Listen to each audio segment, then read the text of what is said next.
my friends, and welcome back to my painting channel, and welcome back to the first part of the Fellowship of the Ring painting session that I'm going to do. I'm going to try and paint through all 9 of the Fellowship. For part 1 I'm going to start with Legolas. Using the plastic Games Workshop Fellowship of the Ring set, and we're going to try and paint these up and make a nice great looking diorama base out of them. So if you're interested in painting the Fellowship, then stick along, and we're going to try to paint these quite as traditionally and as colourful to the film as possible. But yeah, there might be a few slight differences, there might be a little bit of my own take on things and stuff like that, but stick with me and we'll get through it. So starting with Legolas, we're going to start with the skin as always. Now Legolas, because he's an elf, I wanted him to have a more fair skin. So instead of starting with a darker skin tone to begin with, we're starting sort of with the middle skin tone as the base coat. And that's because as we build up, his skin tone then is going to be a little bit brighter. That's going to make him a little bit fairer and make him look a little bit lighter than normal. Now normally I'd start with a darker skin tone and then build up from there. But as I say, we're going to start with the middle skin tone. So we're starting with the basic skin tone, then just add in the Flesh Wash from Army Painter, or a Ryclone Flesh Shade if you're using Citadel. And then we're just going to build that colour back up then, using that basic skin tone once more. And that's all we're doing now, is we're just catching all of those areas of the skin around the cheeks, the nose, the chin and things like that. But we're leaving the areas where the wash has sort of dried, so that will pick out the details around the eyes and around the mouth and in the ears and things like that. And then we're going to use our first highlight then from there. We're going to use the basic skin tone mixed in with a light flesh as well. And again, we're just going to focus more on some of the raised areas, more on some of the highlighted areas. So we're going to focus mostly on just the cheeks, the forehead, the ears where they point in, around the chin and things like that. We're also going to go across the hands and just around the knuckles and things like this. And as you can see, just trying to use the very tip of the brush just to pick out the most extreme sort of edges for those highlights. And from there we're also going to do one more highlight, and we're just going to stick with the light flesh on its own. And again, we're just going to focus this very, very closely around the cheekbones, the nose, and a little bit across the forehead, and of course across the hands and the knuckles as well. Now, it's up to you as an optional extra. Once you've done that, you could also add a little glaze of Flesh Wash back over the top just to tie those colours in, but you don't have to. It's completely up to you. It's always nice to have an option. Now from there we're going to start making a start on painting all of the colours of his outfit, and by doing that we're going to start with a medium olive, and this is a great looking colour to begin with, and we're going to paint most of the sort of larger green areas of the miniature with this. Now this colour may be a little bit more vibrant than what you'd see wearing in like the movies, but a lot of the colours in the movies are very, very toned down, so I'm trying to put a little bit of colour and, as I said, my own little spin on things, just to make just to pick out a little bit more of the colour and a little bit more of the character. So once we've done that, the area just in the middle of his chest, we're going to do a dark green, and we're using the Vallejo dark green for this. And again, this is a slightly different colour from the medium olive, and that's just so that these two colours sort of stand off each other, and it creates a little bit more character as we go. From there then, because Legolas has nice bright blonde hair, we're using a gold brown here. And gold brown is kind of like a, I want to say like a little bit of a darker yellow, but it does have a good vibrancy to it. It also has a very good consistency for a yellow as well. So this is a really good colour to base coat the hair as well. So we're just going to build that, and just be very careful not to get any of this paint across any of the skin that we painted. And then we're also then going to move and do a little bit of the clothing underneath the green. Now looking at photographs and pictures, we're going to start with a ghost grey, because Legolas seems to be wearing grey clothing underneath the green, but there also seems to be a couple of different colours and tones. So what we're going to do is we're using a ghost grey for the elbows and the area around the elbows, and that's a really light tone colour. That's a really light grey. But then around the knees and around the bottoms, we're going to use a pale blue grey.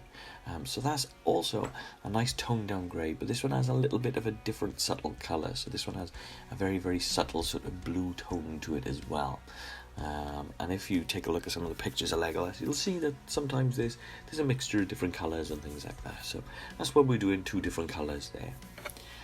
Now we're moving on to earth, and with the earth colour we're just going to paint the bow. Just being careful again not to get any of this brown across the hands or the skin tones that we've made. And we're also going to paint the same colour. We're going to paint the area where the arrows are, so we're just going to paint into the back where the arrows are kept as well. And then I'm just using a black tone now just to go across the areas where the leather is going to be. So we'll build the leather up from black using mixed different browns. So I'm being very, very careful here, and I'm just painting black across all of those leather straps, the boots, and of course the wrist guards as well. Now it'll look a little bit daft, or it'll look a little bit wrong when you're painting this back up with the black there, but as you start to build those tones onto the leather, it sort of ties itself back in quite nicely. So don't worry too much about how it looks to begin with, because it does look a little bit strange when you're trying to repaint or trying to build those colours up. I'm also using a gold colour, and this gold colour we're using a Retributor armour from Citadel. It's one of my favourite golds, and we're just going to paint the very tips and the edges of the area where the arrows are kept, and also just the very tips and areas of the bow as well, just like this, as you can see. And again, just trying to be careful not to get this gold on any of the other colours. And I mean, we'll build those colours back up a little later anyway, but just trying to be as careful as possible to begin with, so that gives us a good base that we can work from. Now from there, using one of my other favourite colours, which is a dark rust. This one is a very dark brown, so what I'm doing is I'm just using this to paint where the arrows are, so just the shafts of the arrows, as you can see, just the brown sticks poking out of the back there. And then of course we're going to paint the feathers as well, so just painting those with a bone white, and that's a really nice sort of creamy white colour. This will tone in quite nicely into showing them off as feathers. So once we've done all of that, I'm covering the whole model now in a sepia wash. Because he's got a lot of earthy tones and a lot of earth colours, the sepia wash is going to work really, really well. Now there is an option here. You don't have to cover the whole thing in a sepia wash. What you can do is just focus on the greens and the yellows with the sepia wash, and then use like a black wash on the greys if you wanted to. That's personal choice. You could use those in the sepia tone or in the black tone if you like, but I found with the greens and the earthy colours and the browns that the sepia tone actually does really pick out a lot of the details and add to a little bit of the dirt and grime and sort of contrast in that sense. So the sepia tone works really, really well for that. Now from there, once that's dried, as always, we're going to start to build those colours back up, and we're going to bring this to life now in a completely different way. So we're going to start by building back up on that medium olive. So as you can see, I'm painting all of his tunic and all of the lower areas, just using this medium olive. And as always, I'm trying to avoid where the sepia wash has sat in the creases and things like that, so that this is creating a little bit more of a dynamic sort of effect to the model. And now you can see I'm keeping my brush nice and close, and I'm using very, very small flicks with the brush, and I'm also trying to keep the brush moving in the same direction, because the clothing is quite not static, but because the clothing is moving in one direction, we're trying to keep the brush strokes moving in the same way, so that creates more folds, creases, lines and things like that. And from there we're going to use our first highlight, and for that we're going to mix in that medium olive with a light little bit of goblin green, probably about half and half, about 50% would do. And this is the first highlight, and with a nice thin down paint as well, this is going to blend quite nicely, and this is going to give a really, really nice sort of lighter tone, and it's going to blend those colours together as well, while creating, as always, that little bit of extra depth and that little bit of extra creases and folds in the clothing as well. And then you can also do as well, optional again if you like, but for me I'm just going to add a few little bits of just the goblin green on its own, and the reason for that is this is going to be the extreme highlight to it. So I'm focusing more across the bottom, as you can see here, and again the creases around the arms and things like that. I'll focus right across the very, very tips and the very edges of this one, and this is just going to be a really nice sort of highlight that's just going to pull that colour out for you. So it's just going to give that olive to that green a really nice sort of highlighted tone. It's going to look very pleasing on the eye as well, because these colours are nice and thinned, and this is going to be a lovely highlight and a lovely colour when this dries down. And as you can see, those tones are starting to show through already between that medium olive to that goblin green, and it's starting to look really nice. So once you've done with that, and we've spent a little bit of time doing those really edged highlights with that goblin green, I'm going to rebuild this dark green just in the middle here as well. Now, you've got a few different choices with the middle patch. The idea is that the middle part should be a different colour to the rest of the tunic. So I opted for a dark green here, but you could use something like a sort of like a military green, or maybe like an olive drab, like a US olive drab colour if you wanted to. They would all do a similar sort of thing. It's just slightly different colours and different tones depending on the type of colour you'd like to pull out. So once I've used the dark green from Vallejo, just to make things a little bit more confusing, I'm also using a dark green, but this one I'm using is from AK Interactive.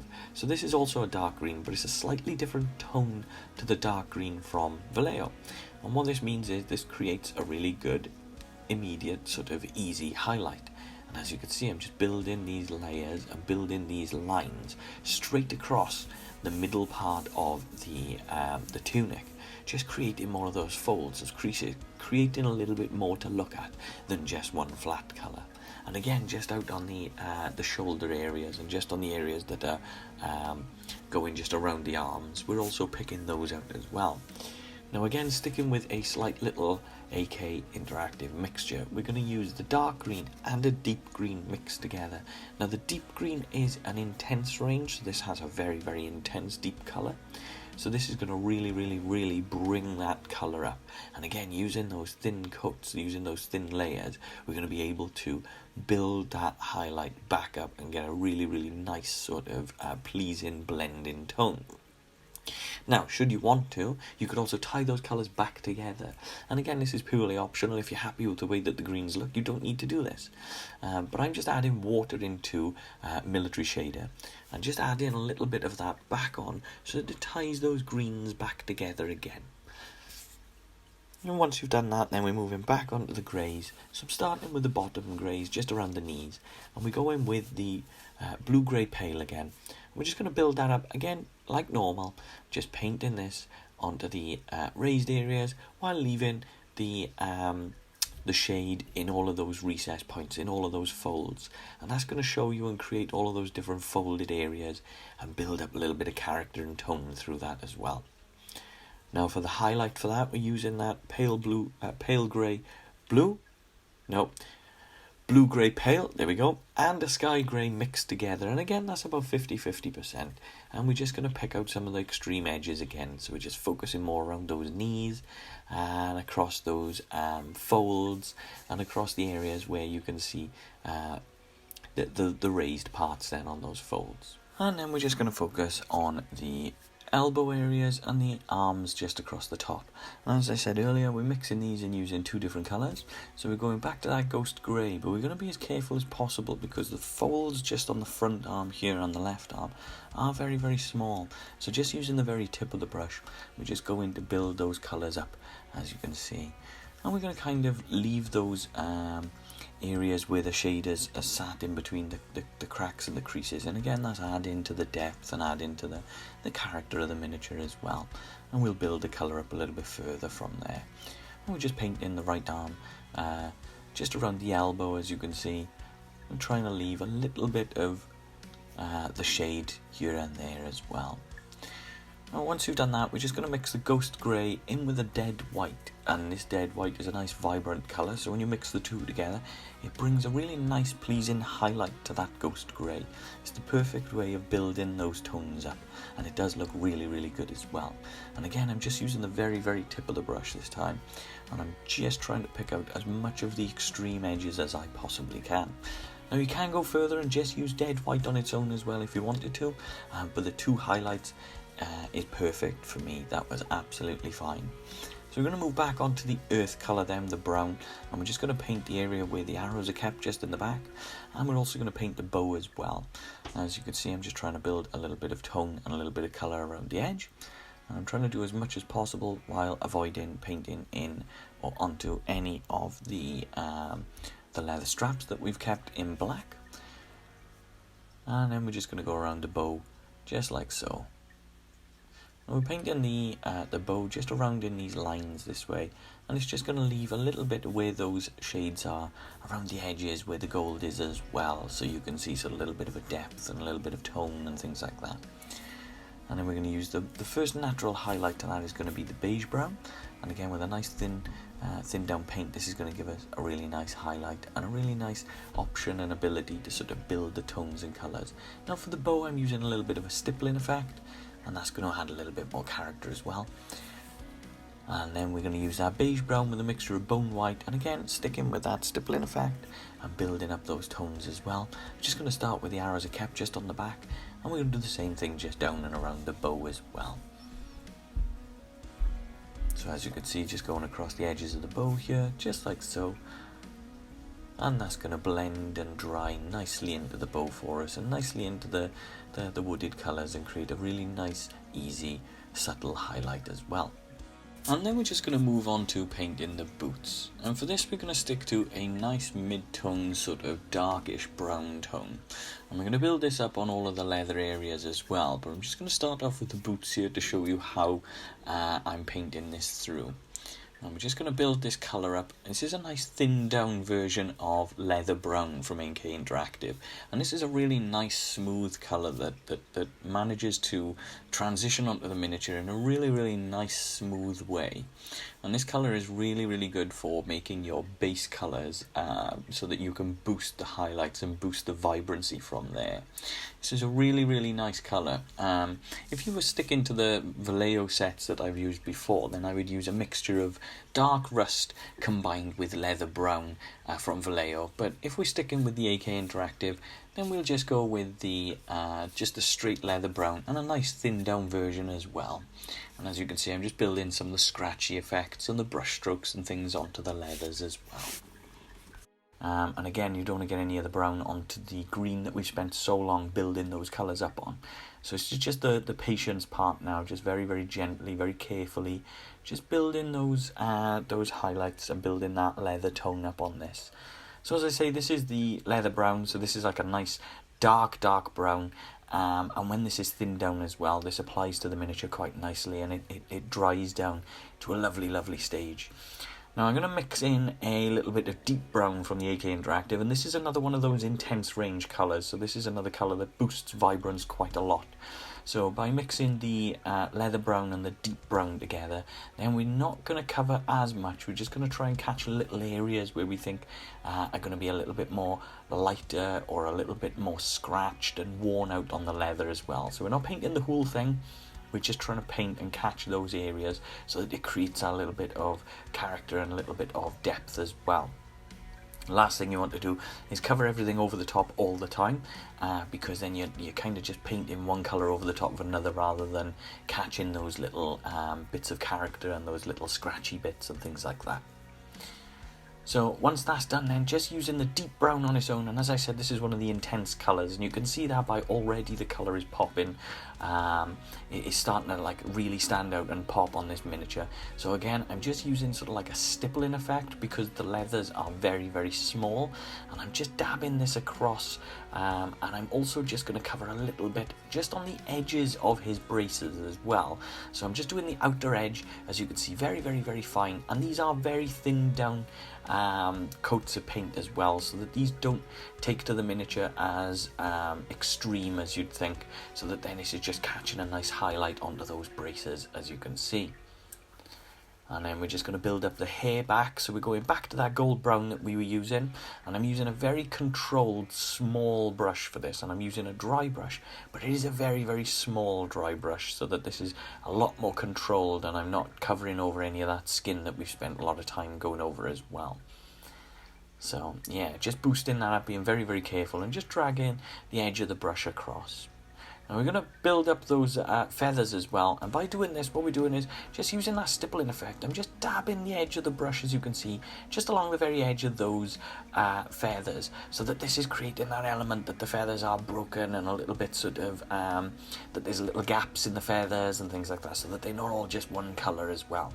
And what we're going to do, where we can see the feathers, the side on, just going to drag the tip of the brush just across a few times, just to kind of create that element that they've got a little bit of gaps in between the feathers and things like that.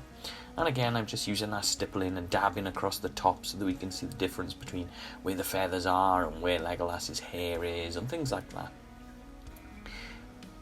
Just trying to be as careful as possible, again just using the very, very tip of the brush and things like that, and just being as careful as we can, and just building the character. So we're building character even though those lines aren't there, we're kind of making them there, and we're making that character ourselves. So we're going to go back then to the Retributor armor just for the gold. Just going to use this now just to pick out some of those corner highlights and those edges of the bow and around the area where his feathers are as well.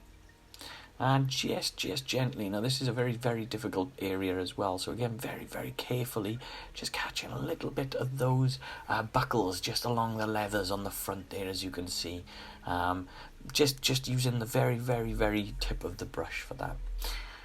And all in all, that should be pretty much it. And this is Legolas done. And this is the first one in the base that I'm making. So I'm trying to make a cool looking diorama base. And I'm making this all myself. So I didn't buy a Games Workshop one or anything like that. I'm building this myself. So I built the base and we're going through them. And that was step one, which was Legolas. And I hope that you enjoyed this video.